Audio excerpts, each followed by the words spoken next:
Assalamualaikum warahmatullahi wabarakatuh. Perkenalkan, nama saya Megi Prayoga dari kelas A1 Informatika dengan NIM 2202022142. Di video kali ini saya akan mempresentasikan logistic regression. Logistic regression adalah algoritma yang digunakan untuk mengklasifikasikan data ke dalam dua atau lebih kategori. Ia menggunakan fungsi logistik sigmoid untuk memprediksi probabilitas dari suatu kejadian. Logistic regression mempunyai karakteristik output probabilitas antara 0 dan 1. Fungsi aktivasi menggunakan fungsi sigmoid. Aplikasinya menggunakan klasifikasi binar, misalnya deteksi spam, email, dan diagnosa penyakit. Fungsi sigmoid dan langkah-langkah logistic regression. Yang pertama, inisialisasi parameter. Tentukan bobot dan bias. 2. Fungsi hipotesis. Hitung probabilitas dengan fungsi sigmoid. 3. Fungsi kerugian. Gunakan log loss sebagai fungsi kerugian. 4. Optimasi. Gunakan algoritma seperti gradient descent untuk memperbarui parameter model. 5. Prediksi. Tetapkan threshold biasanya 0,5 untuk memutuskan kelas akhir. Visualisasi dan aplikasi logistic regression. Fungsi sigmoid, gambar grafik sigmoid yang menunjukkan bagaimana nilai diubah menjadi probabilitas. Boundary decision. Visualisasi data 2D dengan garis pembatas antara dua kelas, misalnya lulus dan tidak lulus. Kelebihan dan kekurangan logistic regression. Kelebihannya mudah diimplementasikan, efisien untuk data kecil hingga sedang, memberikan probabilitas sebagai hasil prediksi. Kekurangannya tidak cocok untuk masalah non-linear, tanpa transformasi fitur, dan sensitif terhadap outlier. Di sini saya akan menerangkan sesuatu studi kasus tentang diabetes.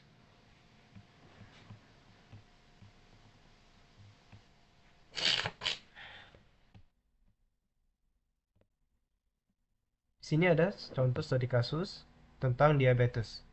Di sini ada namanya jumlah kehamilan, glukosa, tekanan darah, tebal kulit, insulin, BMI, persentasi diabetes, umur, dan luaran.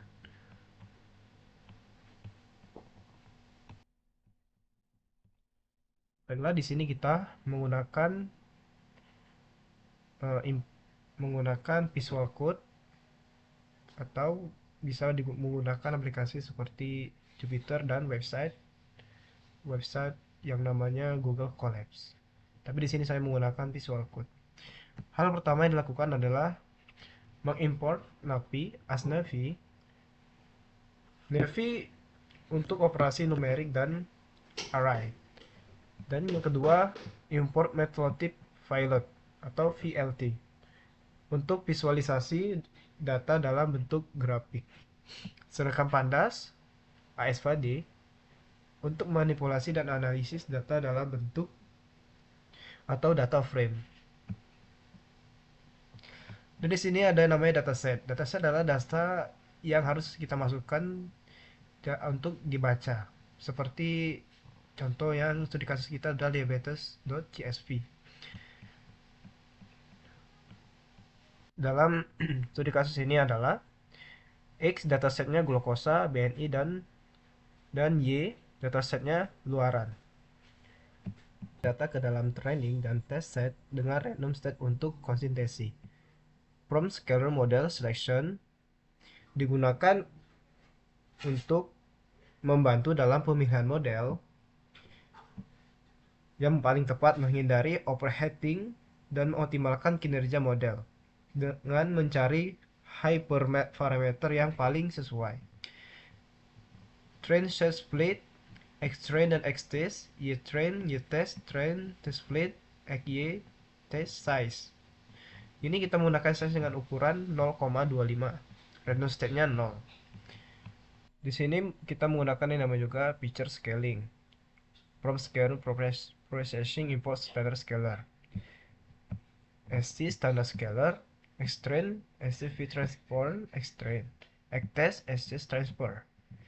Kemudian kita membuat model regresi logistik dari training set, yaitu from scale linear model, import, logistic regression, classifier, dan sama dengan logistic regression random state 0, classifier, fit, Xtrain, Ytrain.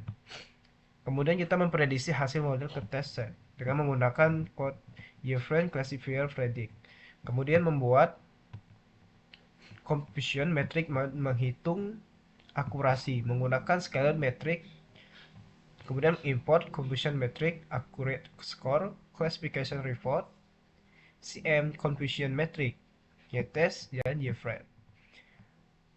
Kemudian kita nge-print completion metric, nge-print akurasi, nge-print classification report.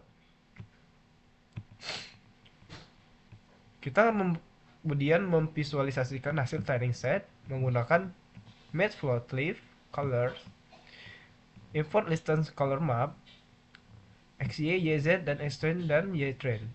Dan bisa dilihat di sini ada X1, X2, NVMesh mesh grid. Dan VLT contour, constort, dan classifier predict, array, ref, refresh, have, alpha.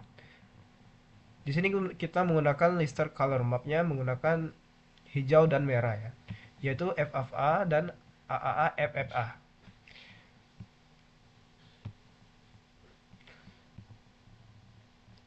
Kemudian PLT-nya kita untuk title-nya kita menggunakan logistic regression training set. Kemudian X label-nya glukosa dan Y label-nya BMNI, PLT legend dan snow. So, memvisualisasikan hasil test set yang kedua sama seperti tadi dan sama seperti yang pertama. Untuk memvisualisasikan hasil tes sama seperti yang pertama, tapi kita bisa melihat dengan hasil yang berbeda. Kita akan melihat suatu hasil gambar dari memvisualisasikan hasil tesnya. Saya akan tunjukkan sebentar.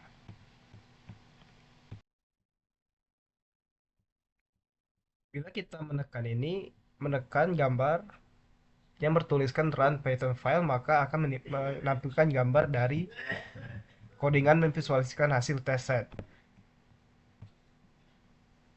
Berikut adalah gambar dari logistic regression training set. Bisa dilihat pada gambar terdapat titik merah dan titik hijau yang adalah sebagai poin. Garis diagonal adalah boundary lines atau garis pembatas yang membatasi antara zona merah dan zona hijau. Dua zona ini adalah hasil pembagian dari regresi logistik karena regresi logistik adalah masuk dalam kategori linear. Maka garis pembaginya adalah garis lurus. Semisal di zona merah kita masih bisa melihat ada beberapa data poin berwarna hijau. Begitu sebaliknya di zona hijau kita bisa melihat beberapa data poin berwarna merah. Karena sudah melalui feature scaling, maka nilai sumbu X dan sumbu Y berkisar dari min 2 hingga 2. Untuk membacanya perlu diingat bahwa nilai 0 merupakan rataan dari data awal. Ini adalah data kedua dari logistic regression. Tidak berjauh beda, tetapi hasil prediksi regresi logistik ini cukup baik dapat dilihat dari hasilnya. Jika melihat prediksi di atas, maka hasilnya cukup baik.